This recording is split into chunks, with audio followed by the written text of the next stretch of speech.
Bom, pessoal, nós chegamos a uma etapa do processo de impeachment que nós precisamos agora estar analisando o que aconteceu e o que virá. Por que eu digo isso? Vamos lembrar, esse processo ele tem duas denúncias contra o presidente da República. A questão dos atrasos no pagamento do Plano Safra e a questão da edição de decretos de crédito suplementar. Na origem, eram 6 decretos, segundo a denúncia original, que foi recebida pelo então presidente da Câmara, Eduardo Cunha. Agora, ficaram só 4, porque já foram afastados 2 decretos, dizendo que esses não pairava qualquer discussão a respeito. Muito bem. O que a acusação fala em relação às pedaladas fiscais? Fala, primeiro, que foi uma situação que não era um simples atraso de pagamento, mas era uma operação de crédito que seria proibida pela Lei de Responsabilidade Fiscal. Esta situação de ser ofendida pela Lei de Responsabilidade Fiscal feriria a meta fiscal, por isso haveria essa contrariedade com a lei.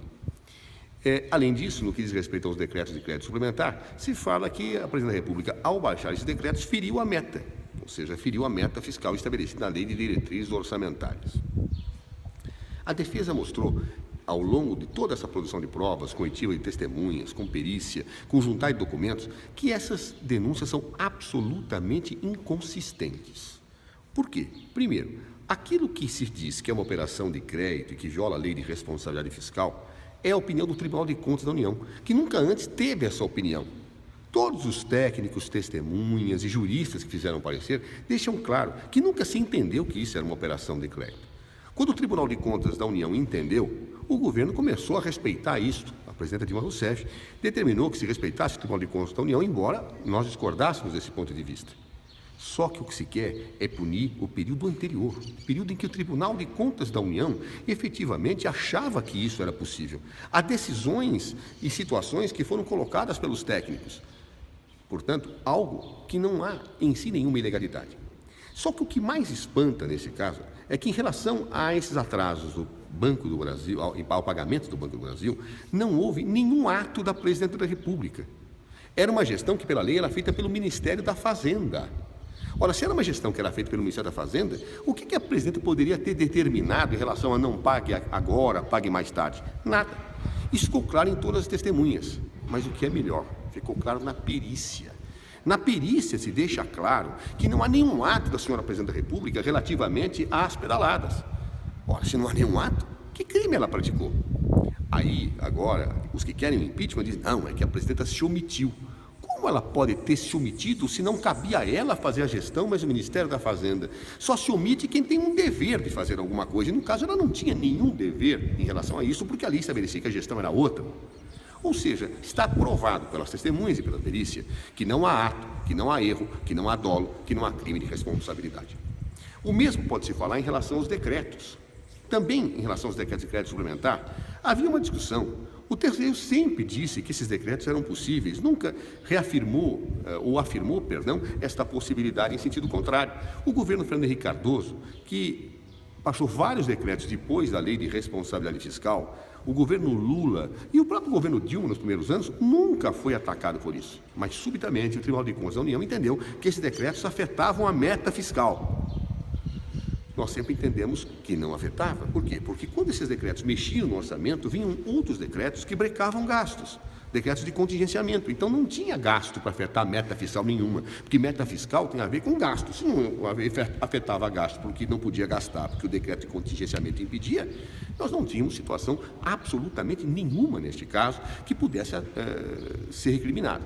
Mas o Tribunal de Contas da União entendeu que afetava. Depois que o Tribunal de Contas da União entendeu que afetava, nada mais foi feito. Mas se quer punir a presidente pelo passado. Mas o que é mais incrível é o seguinte, para ter crime de responsabilidade tem que ter dolo. E todas as testemunhas disseram que a opinião de todos os técnicos é que os decretos eram legais, que não feriam meta nenhuma. E sabe quem diz isso mais? Não foram só testemunhas, foi a perícia. A perícia deixa claro que a presidenta não foi avisada em todos os pareceres técnicos que efetivamente poderia afetar a meta fiscal.